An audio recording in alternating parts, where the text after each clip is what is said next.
I've been told that there have been a lot of intelligent people throughout history who have believed in God. That's true. While you ponder the significance of that, I'd like you to consider Marcus. This is Marcus, and he's a very intelligent guy. He heard a pretty ridiculous claim from an anonymous source. He immediately didn't believe it and went about his day without giving it further thought. Later, Marcus heard a friendly acquaintance make the ridiculous claim, but despite the claim's ridiculousness, Marcus trusted the source, so he actually believed it. Yet because the ridiculous claim isn't actually true, you might think that it won't be too difficult to convince Marcus that he shouldn't believe it. And at this point, indeed, it might not be too difficult to convince him of the truth. I mean, he is an intelligent guy. Now let's change the circumstances. Let's say that Marcus was raised from birth to believe the ridiculous claim. If that's the case, it will be much more difficult to convince Marcus that the claim isn't true. After all, it was taught to him and consistently reinforced throughout his life by his parents, the very people nature has set him up to trust the most, regardless of their knowledge, or lack thereof, of the actual truth. Let's change the circumstances again.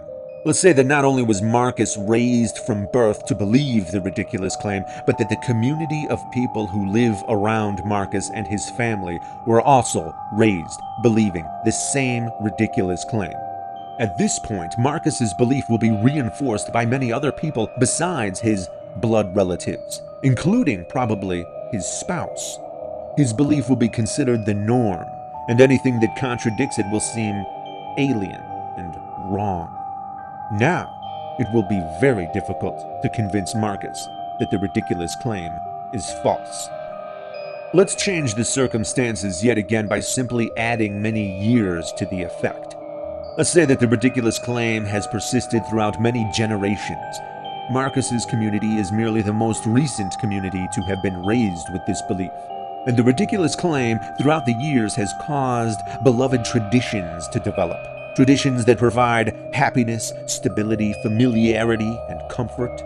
Those traditions gave rise to institutions. The ridiculous claim has rolled down a mountain like an avalanche, gaining momentum. And now there are holidays that celebrate its different aspects. Entire buildings constructed to facilitate rituals developed from the ridiculous claim, complete with specialized vocations, hierarchies, uniforms, schools, and inspiring works of art in every medium.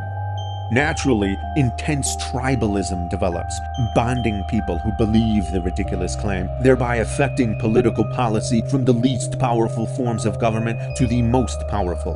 This intense tribalism also causes the stigmatization and ostracization of anyone who does not believe the ridiculous claim, even amongst friends and family.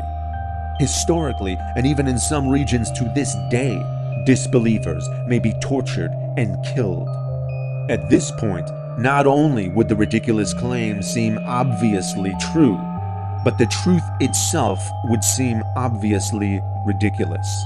Convincing Marcus at this point becomes an exercise in futility, as anyone who comes bearing the truth would not only seem ridiculous, but strange, devious, and even evil.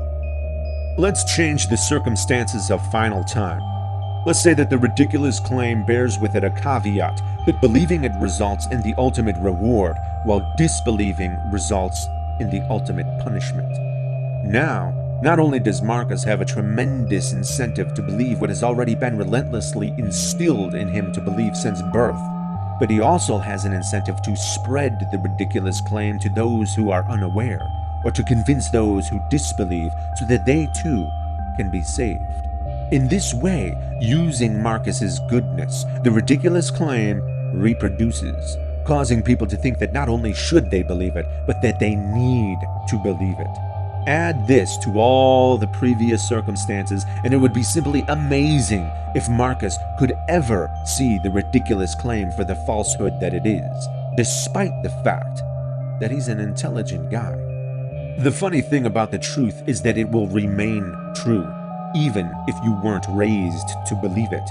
The truth requires no indoctrination, communities, traditions, institutions, governments, apologetics, stigmatization, tribalism, incentives, or punishments. Yet without these things, the ridiculous claim would utterly disappear, never to resurface. The truth, however, will remain true and available to be discovered even if nobody spreads it by the edge of a sword, or by the point of a gun, or by the explosion of a bomb, or by a parent to their child. At some point, maybe, just maybe, one day, Marcus will ask himself why the ridiculous claim needs so many dirty tricks to be believed.